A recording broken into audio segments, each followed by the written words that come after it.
The High Court on Monday continued hearing the public interest litigation filed by NF challenging the permission granted by Captain of Ports for mooring a new vessel which is supposed to replace an existing casino vessel. The respondent casino company raised the issue of timing of filing of this PIL, saying that the petitioners were aware that a new vessel is supposed to come in the river Mandvi to replace an existing casino, but the petition has been filed at the last hour.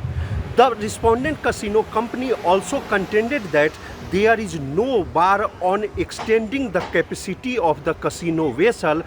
Rather, the state policy encourages the enhancement of the capacity of the casino vessel that may generate more revenue to the state exchequer. The High Court will continue hearing the PIL on Tuesday. Mukesh Kumar for Prudent.